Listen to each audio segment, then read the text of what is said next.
Sounds good. Okay, well, welcome everyone to, I think, the last TCS Plus talk of the semester. And again, we're very happy to have Inbal Talgam-Cohen today, who will tell us about algorithmic contract theory. And before we begin, just a few things. I guess I want to encourage everyone to kind of keep their cameras on during the talk, give some visual feedback to Inbal, and feel free to unmute yourself and ask questions at any point. And finally, let me thank the rest of the organizers. This includes Clement Canon, Rachel Cummings, Anindya Day, Sumega Garg, Gautam Kamath, Ilya Rajenstein, Oded Ragev, Leo Schramm, Noah Stevens Davidowitz, Tomas Vidik, and David Weiss. And please go on our website and suggest any talks for next semester. We're always very happy to have recommendations and have a great list of speakers for the upcoming year. But with that said, Inbal, please share your screen and yeah, can begin whenever. Okay, thank you so much. It's a real pleasure to be here. And as I said before, please kind of stop me and ask questions at any time. I'll basically be presenting a topic, algorithmic contract theory, which is kind of pretty new and exciting. But I'll be, spending a lot of time on the model. So definitely ask me questions if something is unclear. Okay. The results I'm going to talk about are based on joint works with the following people: Tal Alon, Magdalene Dobson, Paul Dulin, Goran Levy, Ariel Procaccia, Tim Roughgarden, Elisheva Shamash, and Jamie Tucker-Foltz. And special thanks to Tal and Konstantin Zabarani, who helped me with these slides. So, as you all know, algorithms have an increasing influence on economics and society. Maybe the most well-known example in algorithmic game theory, my area of study, is auctions that kind of determine what resources we get. But there are a bunch of other influences. So increasingly, algorithms will decide what content we see online, either through recommendation or through regulation. Increasingly, they will shape the opportunities that we face. So actually, this is not happening so much in Israel yet, but I think in the US, it's very common. Like a friend of mine applied to jobs in New York now and was really surprised that she was not getting any phone calls for interviews. And it turned out that, in law in New York, algorithms screen the CVs. And if you don't have the right keywords, you will not be called. And finally, algorithms are increasingly deciding what we'll work on or what we'll put our energy and our efforts into. And this last point, or maybe these two last points, are going to be the focus of this talk. So as algorithms are shaping our economy and society more and more, they're interacting more and more with strategic players. And here's what I mean by strategic. A player is strategic if she acts in order to maximize her own utility. Okay? So kind of the idea of this whole research area of algorithmic game theory is that you have to take this into account when you're designing the algorithm, okay?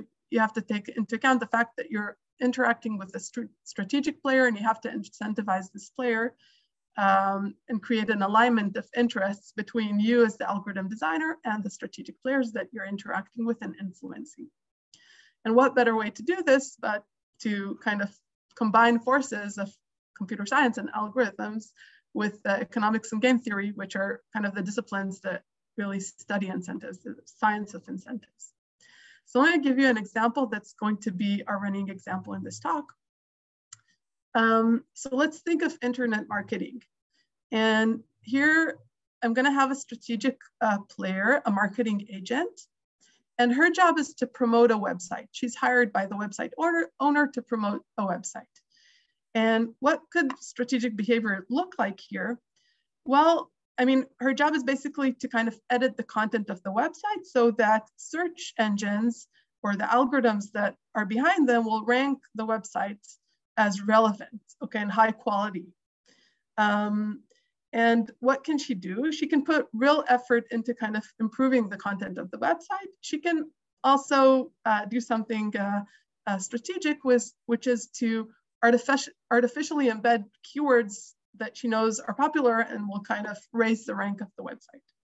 Okay, so this is an example of, if you don't take this kind of behavior into account when you're designing the ranking algorithm of the search engine, you might totally miss the point of finding quality content for your users. Okay, so hopefully kind of convinced you that this intersection of algorithms on one hand and incentives on the other hand, of CS and economics and game theory, this intersection is interesting. And what we have in this intersection is any problem in which we're trying to optimize something subject to incentive constraints. Let me start with the area of study that is, the most well-known in this intersection.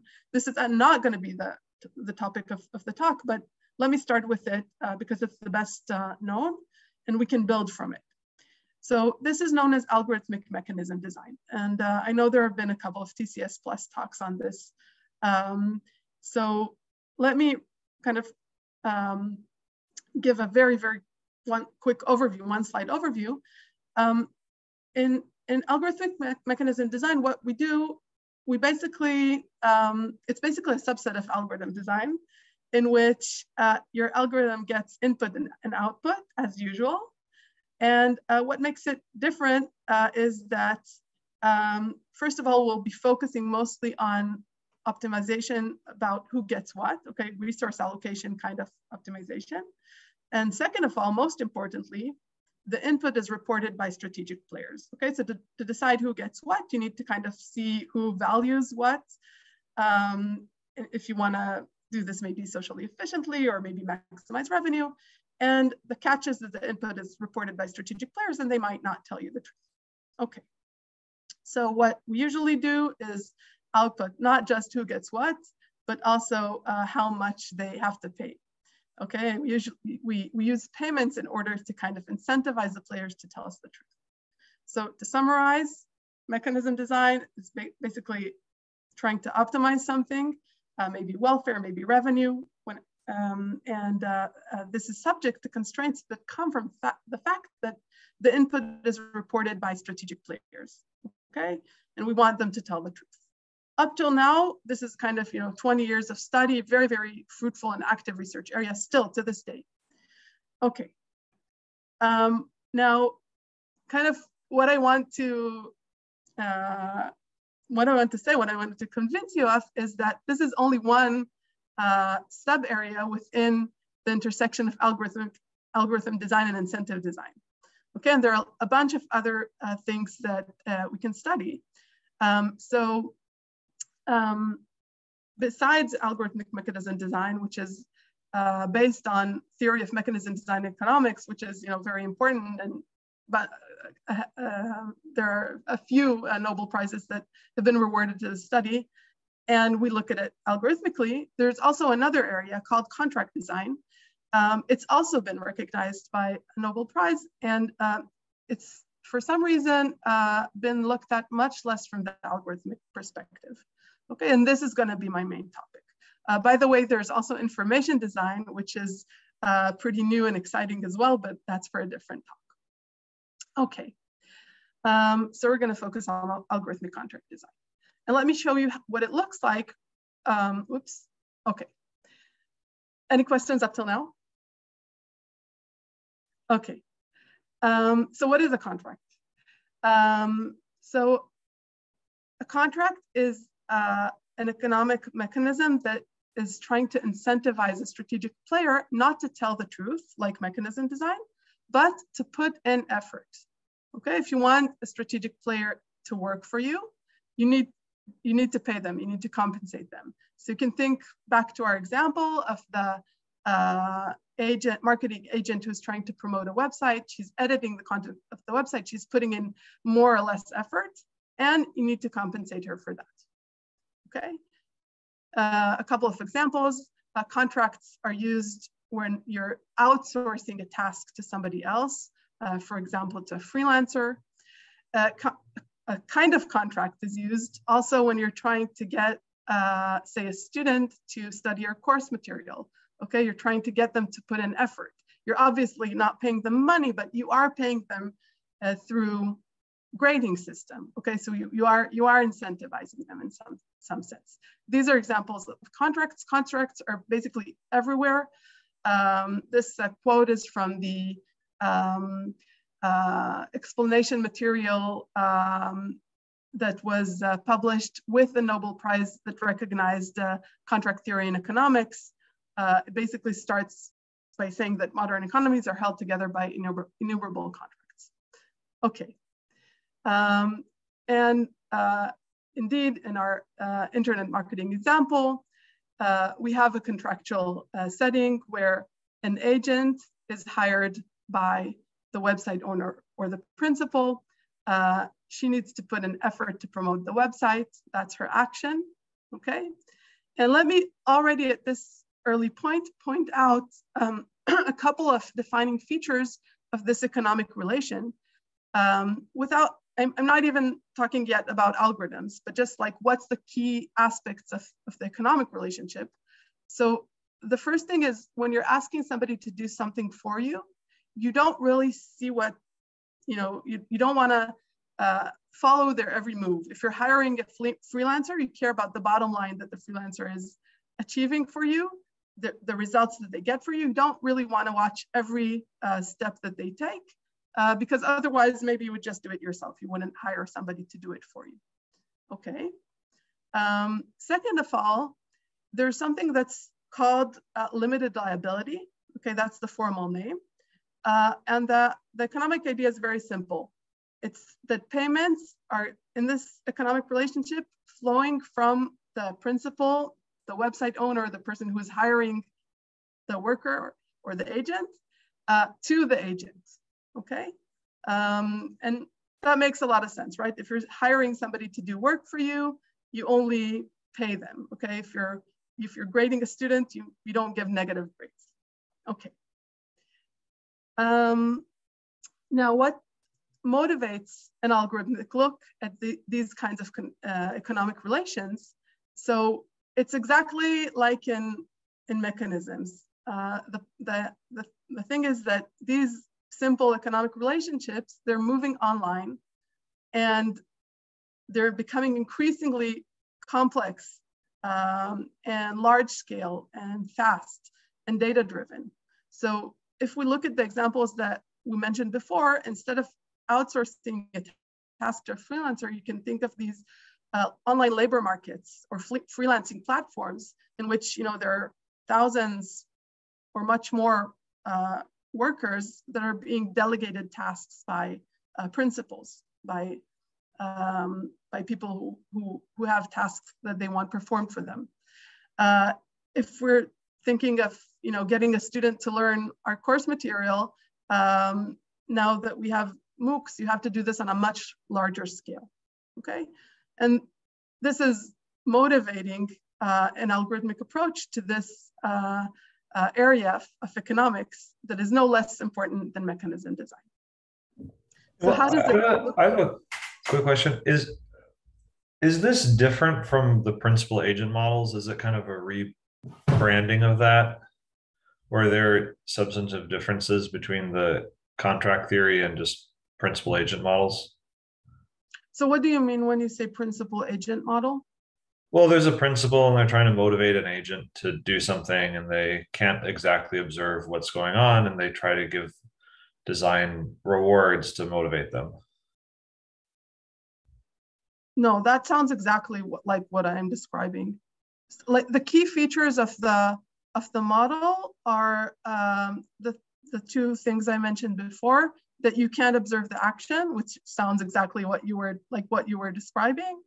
and that you only want to pay. One side of this interaction is, we can say, is more risk averse. Okay, the agent is not going to pay out of pocket, even if she messes up. Okay. That's a question, and you can punt this if you want to, but like, is contracts the right kind of metaphor for what's going on here? I mean, contracts to me seem old and stodgy. Is it broader than that because we're designing whole systems that motivate certain kinds of behavior? I'm just wondering about the name like of the about the term. Yeah, It's a great question. I didn't consciously make any, I didn't feel I was making any decision consciously by using this word. I was, my feeling is that this is a term that's used same as principal agent model in economics, and that's why I'm using it. okay. But I'd really be interested in hearing if you think it should be, it's maybe, it sounds like you think it might be misleading or too kind of a narrow, so I'd love to hear more. Yeah, I struggle with what to call it, so I don't have any better ideas. Thanks. Yeah. So I think contract theory is okay. This was also another motivation. Is it's also what it's called in the Nobel Prize recognition, and we really take the model, the basic model I'm going to show you in a minute. It's taken from from the work of the Nobel laureates, their early work, because it seemed like a really good place to start. So yeah, so that's kind of the reason why contract theory. Thanks. Okay. So what's algorithmically, if we go back to the algorithmic perspective, what does a contract look like relative to a mechanism? So both are types of, you can think of them as types of algorithms where you have input and output. In the mechanism, we said the output is who gets what and for how much. And in the contract, the output is going to be who does what and for how much. Okay, so we're trying to incentivize people to put in effort to do something for us. In the mechanism world, we said the input is reported by strategic players, and in the contract world, it's the output that has to be carried out by strategic agents, and you have to kind of pay them to carry it out in the way you want to, and not kind of slack off and not put enough effort inside it. And the design goal is again going to be to maximize the same kind of objectives. You're trying to maybe maximize social welfare or revenue or something like this, and you're subject to incentive constraints, just like in mechanism design. But this time, you don't want to get people to report truthfully their private information, but you want them to kind of put in effort, to be incentivized to put in work. Okay. And it feels like there's a building momentum. So Grant mentioned there have been works from an algorithmic perspective on contract theory or principal agent. The ones I know are these early works on teams and on crowdsourcing. But in the past 3 years, it feels like really, these pioneering works really caught on, and there's been like a bunch of activity. I think I saw 1 or 2 authors of these recent papers to appear in the upcoming EC on the call. So definitely let me know if you have input. Okay, there's also going to be a couple of upcoming events. A quick advertisement.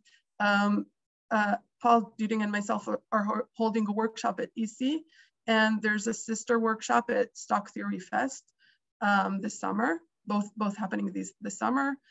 There's closely related research on delegation, on strategic classification, which I'll get to at the end. Okay. So that was the motivation. What I'm going to do now is tell you about a couple of results. Mainly, I'll talk about applying a beyond worst case analysis approach to contract design. And then I'll talk a little bit about incentives and learning. Probably this is what I'll have time to, we'll see how far we get. Any questions up till now? Okay, let me introduce to you the model. And this model is by Holmstrom, one of the Nobel Prize winners from '79. So as we saw in the example, there's going to be a principal and an agent. The agent can choose between n actions. Okay, you can also think of these as effort levels, and they have costs. Each of them has a cost denoted by C. And the principal gets a reward from the agent's action. Okay, so you can think of, you know, the agent, the marketing agent kind of editing the website, and her actions reward the website owner. Okay, it gets traffic to the website and it rewards the website owner. So the principal has m different rewards denoted by R1 to Rm. Okay, so n and m are the parameters of the model.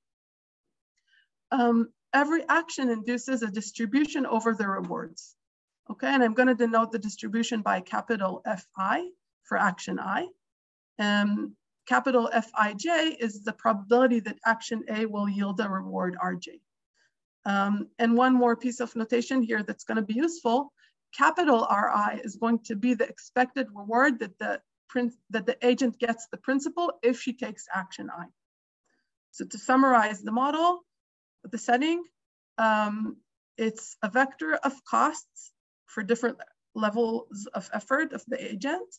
It's a vector for rewards that the principal gets from the agent's efforts. And it's a vector of distributions, or a matrix of distributions, one for each action. Okay, I still didn't tell you what a contract is, just what the setting is. So what's a contract? So a contract is a payment, one payment per reward. Okay, so the payment Tj is what the principal pays the agent if the agent takes an action that results in reward Rj for the principal. And notice here the two defining features that I talked about before.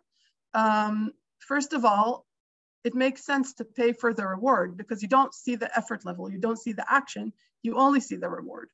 Okay, and second of all, the payments are non-negative. Okay, and this is kind of this limited liability I was talking about.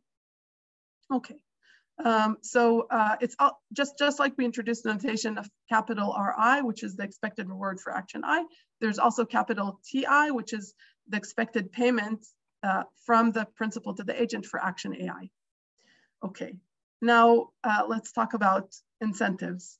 What kind of incentives does this create for the agent and for the principal?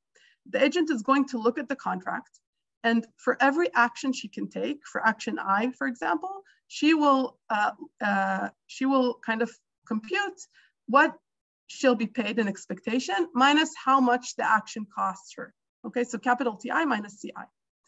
The principal, if the agent takes, based on the contract, action AI, the principal is going to get capital Ri minus capital Ti. Okay, so the expected reward from this action minus the expected payment.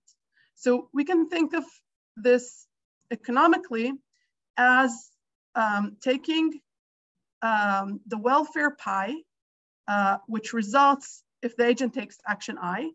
This is the expected reward minus the cost of this action, and dividing it between the two players here. So part of the pie goes as revenue to the principal, and and the other part that I can't see because I see you guys is the agent's utility. Okay, so what the contract is doing is determining which pie we have. That's determined by which action the agent chooses, and how this pie is divided between the principal and the agent. Okay, that's what the contract is doing. Okay, very quickly, the timing. Everybody knows the setting, which is described by the vector of costs, vector of rewards, and the matrix of distributions. The principal designs the contract, okay, designs the payment scheme. The agent looks at the contract, decides which action she's going to take, takes that action, and pays the cost of CI. The principal gets a reward. This is the part where we have randomness. Okay, the reward is random. It's chosen according to the distribution that's associated with the action. And then the principal will pay the agent according to the outcome, to the random outcome, and get the rest of the reward to keep to herself. So we're going to adopt the when we think of this algorithmically as a design problem, we're going to adopt the perspective of the principal who's designing the contract. Okay, so our goal is going to be to maximize the principal's expected revenue. If the contract achieves this, we say it's optimal. Okay, good. Sorry, questions? Yes. Sorry, one quick question. I'm assuming that like this requires just an entirely other, I guess like heuristic or mechanism to think about if there was like some sort of bargaining that came in where like principals and agents were working together to design contracts. So it's a little bit like in mechanism design. So in an auction, we kind of take it for granted that, you know, the auctioneer kind of sets the auction and all the buyers come and just, you know, bid or, you know, see the prices and they just choose what they want. So it's a little bit like that. So I think definitely if we had some kind of bargaining, I think would change dramatically and probably be hard if I'm thinking of auctions. Cool, thank you. Okay, so let's see a super simple example. And what we're seeing here is an example with n equals m equals 2. Okay, so two different actions. One is taking no effort, staying in bed, and this costs 0. And the second action that the agent can choose to take is to put in effort, and this costs 4/3. M is also equal to 2, so the actions can result in 2 rewards, kind of success or failure, success or failure. Okay, and you can see that each action is mapped to a distribution. Not surprisingly, if you stay in bed, well, here it's pretty extreme distribution in this row. You always fail, and if you take effort, you always succeed. Okay, so this is kind of an extreme example. You can see the notation that we introduced before, capital R1 and capital R2. These are the expected rewards for each one of the actions. Okay, and let's analyze this example quickly. So if you want to incentivize, if as the principal you want to incentivize the agent to stay in bed, you don't need to do much. You just pay them 0 if you succeed, or if you succeed, or if you fail, you pay them 0. And the expected revenue is going to be 0. Sorry, it's going to be 1. Sorry, because this staying in bed still has a expected reward of 1. If you want to incentivize the agent to take effort, then you do need to pay them, okay, because they have a cost. Here in this really simple example, you can pay the cost 4/3 for success. You can pay 0 for failure. And, you know, not going into the details, this will kind of make the agent break even between staying in bed or doing effort. So why not just do effort? And the expected revenue for the principal will be 5/3. Okay, that's the expected reward from the second action from taking effort minus the cost for taking effort. Okay. Why did I say this is a simple example where it's kind of boring? I mean, the distributions here are point mass distributions. You see the reward and you know what action the agent took. Okay, so there's no kind of hidden action here. There's no meat to this economic relationship. So let's change that.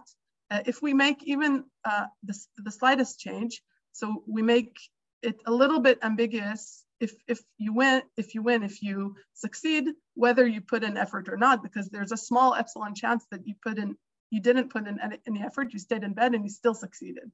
Okay, which is kind of nice and sometimes happens in life.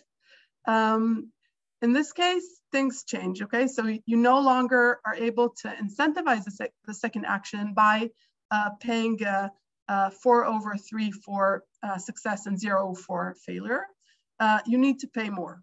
Okay, I won't do the math, the simple math to see how much more, but the takeaway is that the more uncertainty there is, the more it's harder to look at the reward that the agent's action achieved and kind of infer the action, you need to pay more. And if you kind of work in mechanism design and you know kind of the term information rent, this is information rent for contract design. Okay. Any questions? Okay, my last kind of slide on the basics of the model. Algorithmically, we said we want to optimize the contract. We want to design the optimal contract. So what does that look like algorithmically? So let me start out with a simpler algorithmic problem. We choose an action. Okay, we have the setting. That's the input to the algorithm. And what we want to do is incentivize a certain action. We're given an action I, and we want to incentivize that action. And the question is, can you design a contract that incentivizes this action? And how much do you need to pay the agent? How little can you get away with paying the agent and still have them being incentivized to take that action? Okay, so it's not hard to see. This is solvable by solving an LP. And if you are able to solve this simpler problem, it's also not hard to see that you can just build upon this to find the optimal contract.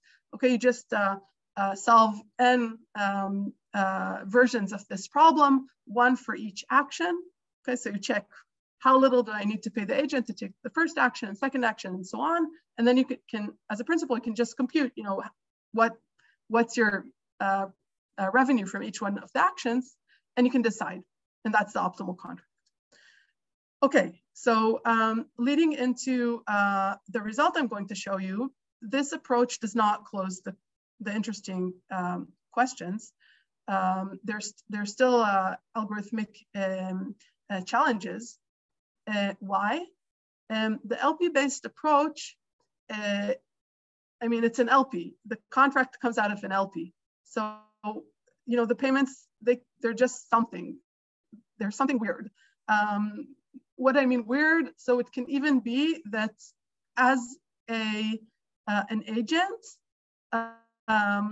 you get higher rewards for the principal and you're being paid less. Okay, and that's optimal. It's not very hard to engineer such examples. Okay, so that's the first criticism. And especially, when we're dealing with agents, we want something that's simple and that they'll believe. Hopefully we see such contracts in practice. Second, to apply the LP-based approach, you really need to have perfect knowledge of the distribution matrix. Okay, those rows of distributions that I showed you before. And without it, the LP won't work. And a third criticism, which I won't address, is what happens. The LP approach is polynomial time in N and M, the parameters of the model, but sometimes that's too slow. I won't get into that today. Okay, so I'm going to show you now a result in the flavor of beyond worst case analysis that deals with the first two criticisms on a contract design. Any questions on the model? Okay.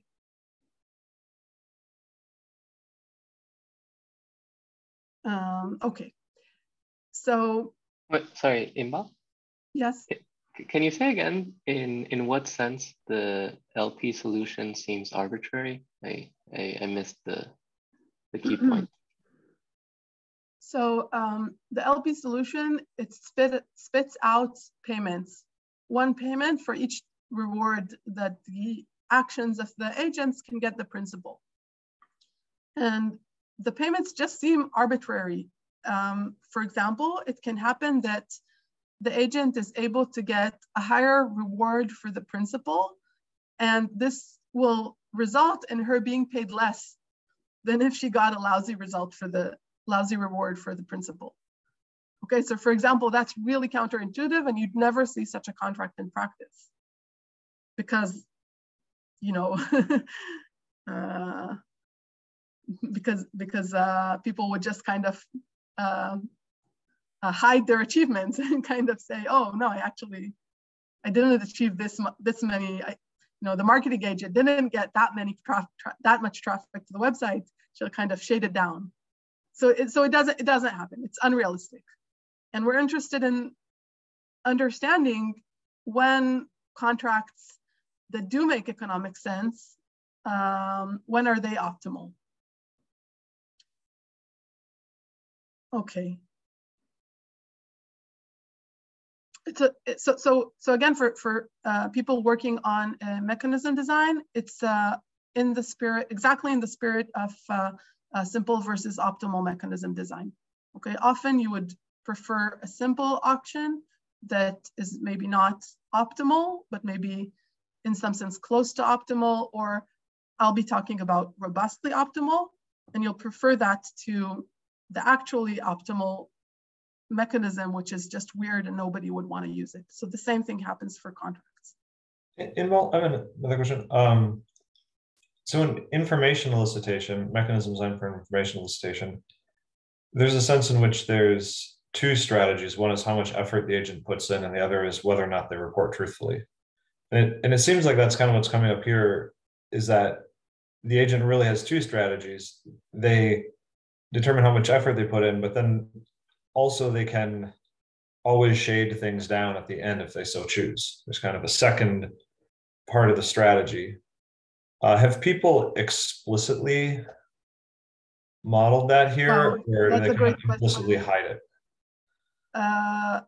So I think the way it's been modeled is to ask for monotone contracts, where monotone is defined exactly as you said, so people will not shade stuff down.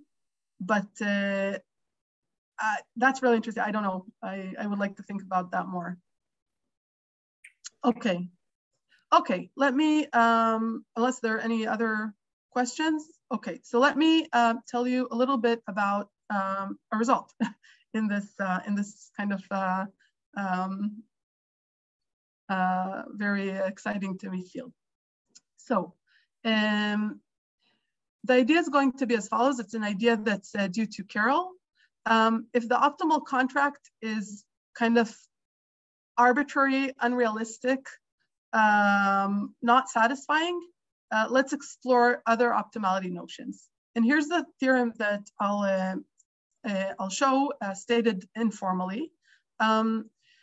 If we look at a contract setting that's ambiguous, I'll define that in a minute, and it has expected rewards, capital R1 to capital Rn, a simple contract will maximize the expected revenue, will be optimal, okay, will maximize the expected revenue, in the worst case over the distributions that are compatible with the given expectations, R1 to Rn, capital R1 to capital Rn. And what I want to do in the next couple of slides is make this more well-defined. Okay, so ambiguous, simple, compatible, all of these I'll define now. Okay, so let's quickly show you a non-ambiguous contract setting. This is like what we saw before. We have the distributions on the rows, and we have for each distribution an expectation. An ambiguous contract setting will only know the expectations. We don't know the details of the distributions that result in these expectations. Okay, we're going to take the worst case actually over distributions that are compatible with the known expectations. So a way to think of this is we kind of set the expectations in stone, and then we have an adversary choose the details of the distribution. So now that we know what an ambiguous setting is and worst case over compatible distributions, what that means, let me restate the theorem. Fix an ambiguous setting with known expectations R1 to Rn. Let F be all distribution matrices that are compatible with the known expectations. And the result is as follows, that a simple contract, a linear contract, I'll define that on the next slide, is max-min optimal. Okay, it's optimal in a robust sense, in a max-min sense. Mathematically, what this means is that it achieves the following revenue. Okay, let's first look at this term inside. So we have the expected revenue of a contract T, where we're taking minimum, we're taking the worst case over the compatible distributions, and we're taking the maximum of all contracts under this kind of robust measure of their performance. So if you know zero-sum games, actually this is a theorem about a zero-sum game that's happening between that adversary that we saw before on the previous slide, that kind of demon adversary, who is choosing the distributions. They're anchored by the expectations set in stone. And the other player is the contract designer. And that player is, what the theorem is saying is, that player, that they're kind of a good strategy for them would be to take a simple linear contract. Okay, so I need to define a linear contract to complete this, what this result is saying. A linear contract is super simple. All you need to do is define one parameter alpha between 0 and 1, and that is how much of the reward that the agent gets the principal, how much is that is transferred back to the agent. So maybe it's half, okay? And then basically the contract is, please do this task for me. Whatever reward you're able to get for me from doing that task, I'm gonna give you half of it. Okay, and obviously you can see how that aligns incentives, okay? The strategic agent will wanna put in effort if you have a linear contract. Linear contracts are interestingly not optimal. Okay, you can do better. You can do much better. Actually, we analyze how much better you can do, much better sometimes than a linear contract, but they're super robust. What I mean, so if we look again at this, economic pie, then we have a welfare coming from action AI exactly as before, and you can see that the way that the linear contract will divide this pie between the principal and agent. You can see the alpha coming in here, and you can see that it only depends on the capital RIs. Okay, it only depends on the expectations. So what I want to say is that this is kind of inherent robustness property of a linear contract. To understand how it's going to incentivize the agent and what kind of revenue the principal will take from it, all I need to know is the expected rewards. I don't need to know the actual distributions. Okay, that's the point here. Okay, good. So a little about the possible meaning of this result. If you replace optimality with max-min optimality with robust optimality, it singles out linear contracts due to their robustness. There's some results along these lines in economics, and we give us a result that really kind of hinges on the inherent robustness to distributional details property that I showed you on the previous slide. And definitely, people have noticed that linear contracts are very popular in practice, and it's been like a question in economics. There have been a bunch of answers that have been proposed, and this approach gives another answer. I see there's a question in the chat, maybe. Oh, somebody raised their hand. Please go ahead. Yes.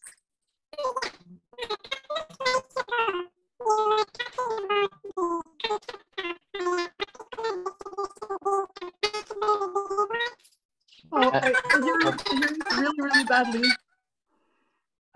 Yeah, Gopal Krishnan, I think your sound is very bad. Maybe you can write the question on the chat and I can read it out.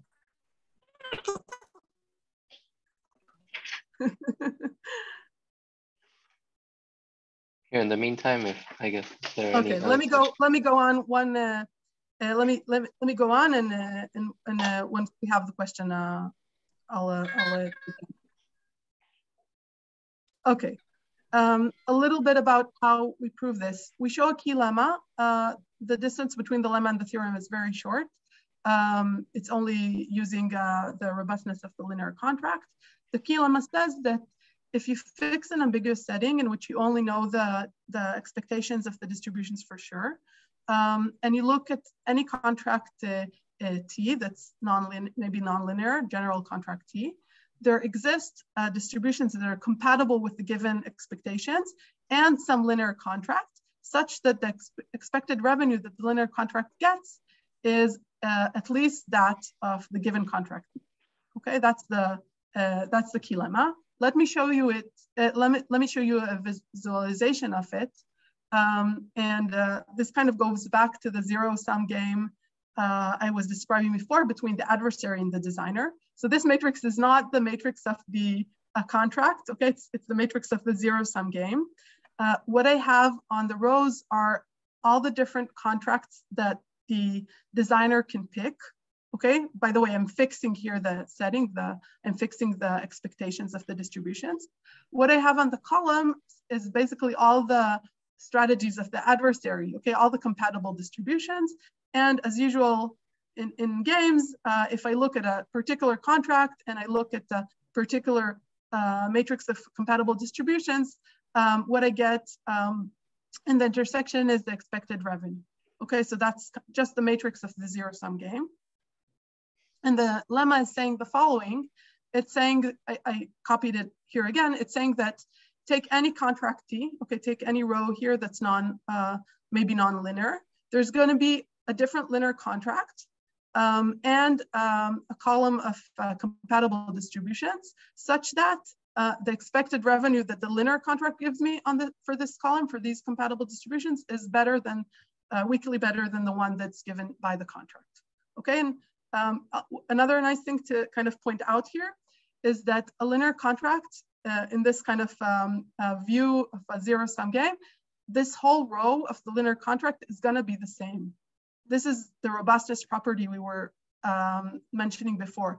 No matter what the compatible distribution is, because all of these distributions share the same expected rewards, share the same expectations, the linear contract is going to perform the same on all of them. This is the inherent robustness of linear contracts. So okay. Inbal, I think so Gopalakrishnan, they wrote the question, which was asking for clarification on what it means to be compatible. I'm guessing this is what you were. Oh, absolutely.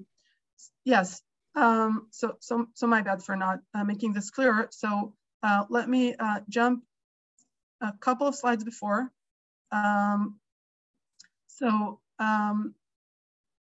In this ambiguous setting, I can put in these question marks any numbers that form a distribution such that I'm given the expectation and I'm given the rewards. The expected reward of this distribution should be capital R1. Okay, same thing for this distribution. The expectation, this is the distribution, these are the rewards. The expected reward should be capital R2.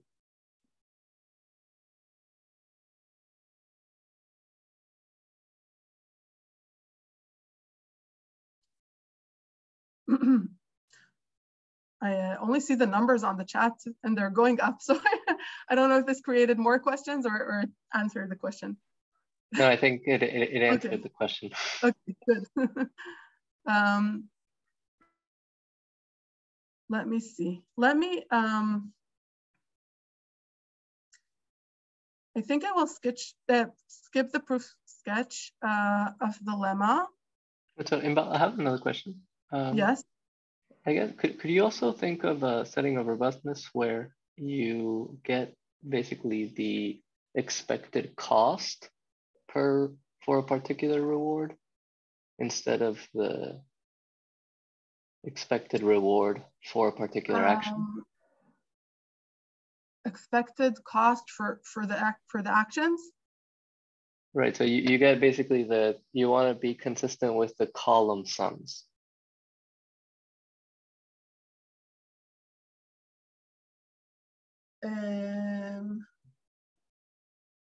I need to think of this. I need to think about this. I mean, to me, the columns of the contract matrix. To me, in the contract matrix, the rows are kind of more meaningful because every row forms a distribution. But I need to think about this more. Okay. But I definitely agree there are other ways in which we can model robustness. What we kind of like about this result is that the property of linear contracts that in this zero-sum game matrix, if the designer chooses to play a linear contract, they get, you know, they get kind of the same revenue no matter what the adversary does. This feels to us like very fundamental property of linear contracts, and it's exactly what's being used to show that they're max-min optimal. So this is like what we like about this particular way of formulating it. Okay, let me quickly go forward just so I have a chance to tell you about one more thing. What's the relation to beyond worst case analysis? Whenever we talk about max-min optimality, notice that we're kind of measuring the performance of our design, in this case, the design of a contract, by looking at its expected performance. Okay, so kind of sort of average case argument, but the distribution is chosen by an adversary. Okay, so it's kind of a hybrid between worst case and average case. And in this sense, it's a very interesting alternative to our usual worst case approach in TCS and to the usual average case approach in economics. And it's mirrors approaches like semi-random models in TCS, Feige, Krautkammer, planted clicks models, if you know these things. So that's the connection. And I think this whole beyond worst case analysis approach has a lot of potential in algorithmic game theory and a lot of exciting work. Okay, I'll have only time to very quickly tell you what's the relation between contracts and incentives in learning.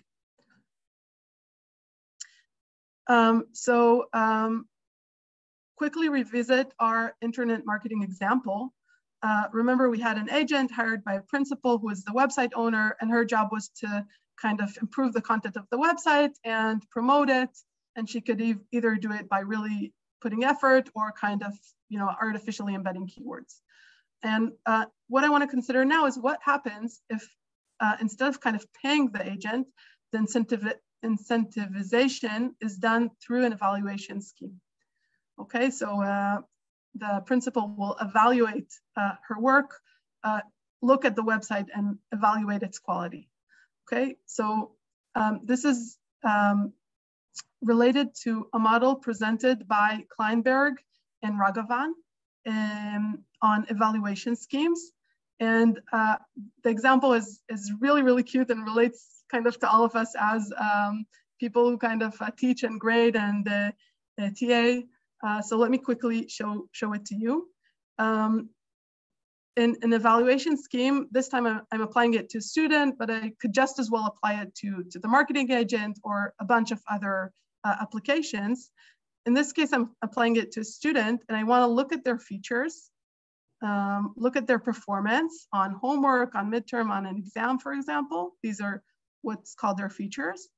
And I will map these to a score, to a grade. And this evaluation scheme is what incentivizes the student to take effort, to put effort into studying in the course, or maybe into not studying, into cheating, okay? So the evaluation scheme incentivizes a student, and the student can pick between different actions, okay? And you can kind of start to get the sense of where this is going to be connected to contracts. For example, I don't know if students do this in other places. I hope not, but I suspect that they do. At the Technion, it turns out that students use what they call a reference for homework. Basically, it's cheating, basically having a solved homework example from past years. And they can choose to do this instead of, you know, putting true effort into studying the material. Now, what we have on the left-hand side is kind of a graph that shows a conversion between the action and the efforts to the features, to the student features. And you can see that if the student uses the reference for homework, they do well, very well on the homework. You can see that there's like an 8 there. That's kind of, you know, the effort that they're putting into cheating is translated into a very high homework grade. But if they truly study the material, then they'll be able to get good scores on all of the features, on the homework, on the midterm, and the exam. So the takeaway is that evaluation schemes are a way to incentivize the students. We can't pay them using a standard contract, but we can do this kind of evaluation thing. And you can see that if you take these weights and put more weight on the midterm and the exam, you will incentivize them to truly put an effort into studying rather than to cheat on the homework, okay?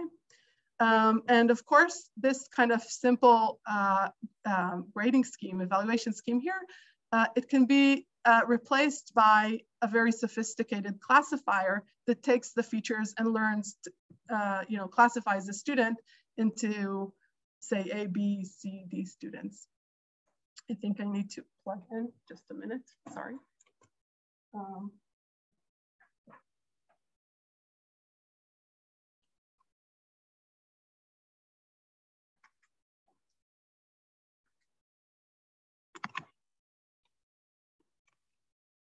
Okay.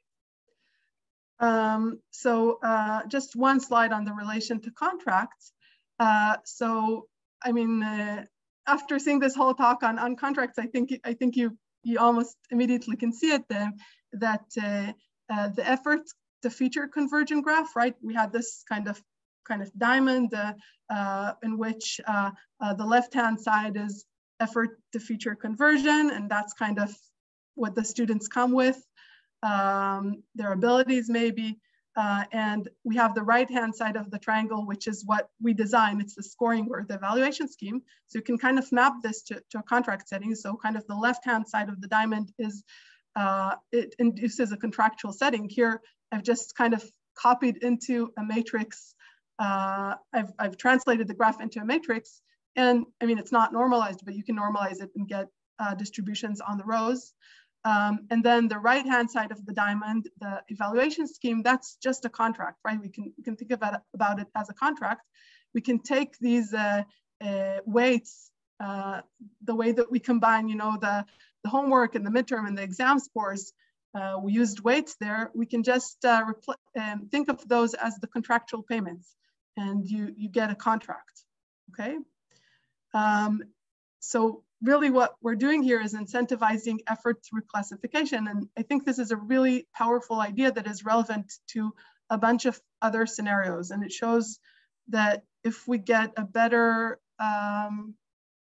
understanding of algorithmic aspects of contract theory, hopefully we'll also be able to apply our understanding to design classifiers that get people to put effort into what really matters, okay? So you can think of a classifier that decides if somebody deserves to take a loan or not.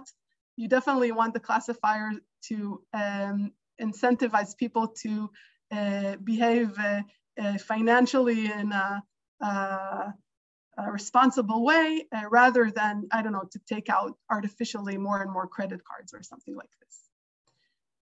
Okay. I'd like to finish on time, so I'm going to skip.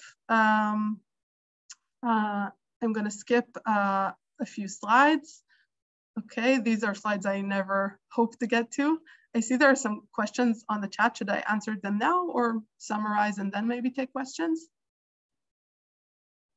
It's up to you. I can read the question if you want. I think Gopala Krishnan had a question about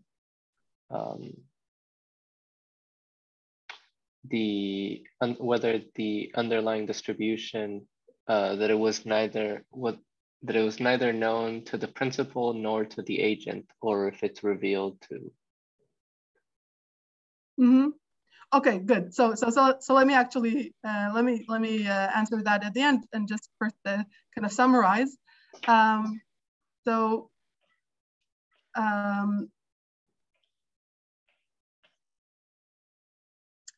Okay. I really want to point out one open direction, which I think is super interesting. So in mechanisms, there is this tension between solving, optimizing, and truth-telling, okay? Nissan Ronen famously posed a problem, 2 decades ago, of whether if you try to solve make span, which is something that we know a lot about algorithmically, in a setting where the machines are strategic about their costs for processing the jobs, what can you get when you have this new constraint of truth telling? Okay, and that was open for a very long time, and it was super interesting in terms of the questions that it raised on the nature of truth telling and of optimizing. And I think a similar thing can be asked for contracts. So you can think of job scheduling subject to strategic effort instead of to strategic truth telling. And here, what you want is to get the machines to kind of follow your schedule. Okay, they need to. It's costly for them to process the job at certain rates that you might want them to do as a designer of the schedule. And I think it's really interesting to kind of see how this new kind of constraint, the constraint on the output of the algorithm instead of on the input, how does that affect the algorithmic guarantees? Very similar to Nissan Ronen. Let me skip this in favor of summarizing that I tried to kind of show how this emerging area of algorithmic contract design is what's kind of going on, tying it to trends in algorithmic game theory. We talked about beyond worst case analysis, and just a little bit about kind of incentivizing and learning, where your classifier deals with strategic agents and hopefully incentivizes to put their efforts into the right actions and not the wrong ones. And that's it. I'm really happy to take questions now. Let me see if I can, yeah, I can easily see the chat, okay. Or people should feel free to ask as well. Okay, well, thanks, Inbal, for the talk. Yeah, please feel free for people to unmute themselves and ask any questions. And if not, I can also take us off the recording and we can stay hanging out. Okay, there was that one question about the distribution. Sorry, did I interrupt some? I had a small question. I guess you didn't talk about this, but I was just curious. You mentioned information design, algorithmic information design. And I was wondering if you could briefly say what that is. Okay, awesome. I'm very glad you asked. So the way I view it, I'm not an economist, but the way I view kind of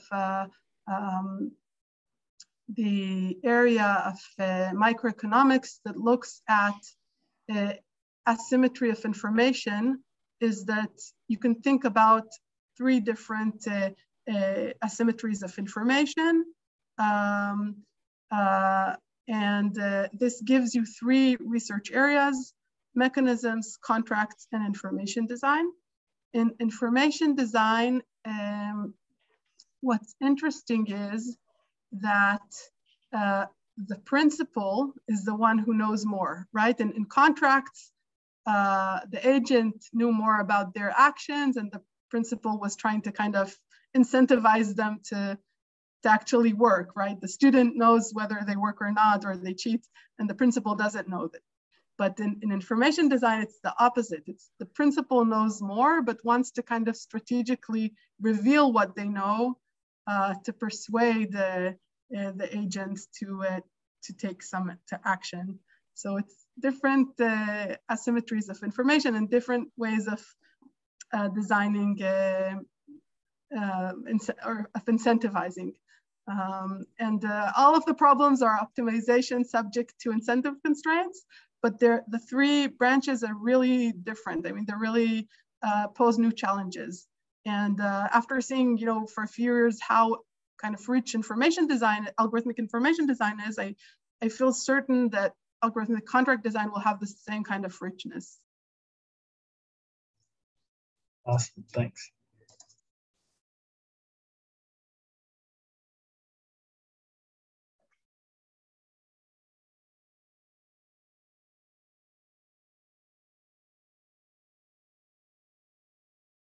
Okay, well, let me first stop the recording.